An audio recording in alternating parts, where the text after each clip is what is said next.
How are you? Yeah, good, thank you. You had a few days getting sort of retirement style, chilling on the beach, which we've seen on Instagram via Mr. DaCosta. Oh, have you?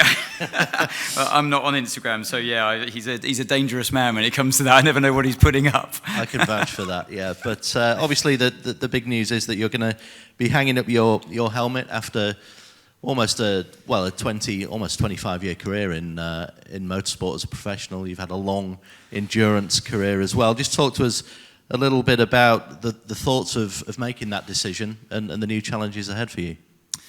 Yeah, well, it's a pretty easy decision to come to, actually, at 42 years old. It's not the first time that people have retired at that age. And I remember speaking to David Coulthard a long time ago when he retired. And I asked him, how do you know? How do you know when it's time to retire? Because as a young driver back then, you're obsessed with it. You live and breathe racing. And I could never imagine getting to that stage where you didn't want to drive a racing car anymore. And he just looked at me and went, when you know, you'll know. It comes to you. And I think it was probably my last year at Toyota where I started to feel like that. And just you kind of start, you question, life gets more complicated the older you get. Family comes along and you want to spend more time at home. And I'm a family man. I love my time at home with my kids. And you start weighing up all the different options, and you start realizing actually, there is more to life than just motor racing. And at that moment, that's when you realize that, yeah, it is just a sport. It's not your world anymore, completely your world. Everybody's different, but that's honestly how I felt at the time. And on top of that, there were other things going on, which I won't go into detail. And I kind of fell out of love with the sport a bit during the end of my Toyota years. It was a fantastic car, fantastic environment, but it just, for reasons I won't go into now, other things at play, which kind of made me, like I say, fall out of love with the sport as a whole. And then I met Roberto and Elton Julian, and the Dragon Speed opportunity came along in LMP2. I weighed up the options and thought long and hard about it, but I felt like I should give it a go to go racing, to enjoy it again. And Roberto, is a gentleman driver, an AM driver. I didn't know much about LMP2, but I saw their racing was always good fun, very close battles.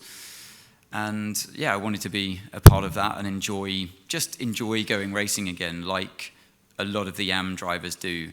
It's not their main thing in life. It's a hobby for them, and they want to do well at it, don't get me wrong, but they go racing for a different purpose to the likes of myself and the other drivers out there, the pros. And I had the best time again and completely fell back in love with everything that racing has to offer. And so it's thanks to him and Elton to give me that chance, not just to be on the track again, but also to be out there in a lighter headspace, I'd say. I still felt like I was able to operate at my best. I had a pole position in Fuji with Dragon Speed, and second place at Le Mans with JOTA and race wins as well. I really felt like I was able to operate at my best. And that's how I wanted to end. I didn't want to end slipping down gradually as I got older and older. I wanted to end while I still knew I could mix it with the lap times with the younger guys, which there are many of and girls, I should say, sorry, to the lady car crew out there. Mix it with the best of them, mix it with the young generation who are half my age. It feels quite bizarre at points, but you see their energy, their enthusiasm, and at the end of it, I just had to be honest with myself and say, I've had a great 3 years since Toyota. 3 years I never imagined I would have, honestly speaking. And I can now leave on my terms how I wanted to end. Nice. And not many people realise your endurance story stretches right back to Le Mans in 2003, which was the start of a bruising chapter in sports car racing for you on that occasion and subsequently later. Those aside, Anthony, let's talk about the positive memories and experiences. I mean, you've got such a, so many chapters to look at in terms of what you've achieved over the last decade and plus. But anything stand out for you in terms of races or just experiences or anything that might have occurred during championship campaigns? It's more just the racing's one thing, it's more the emotional roller coaster that a driver goes through in their career. I've been lucky enough, I've been blessed with lots of good opportunities, but there are always sad times as well, and points where you feel like all hope is lost. End of Super Aguri, for example, what do you do in your 20s? You can't retire in your 20s, surely not. There's nothing else to do. The phone goes silent, you're left alone, you have Christmases coming where you don't know if next year you're going to have a job or not. They're sad, lonely times, and you feel very vulnerable.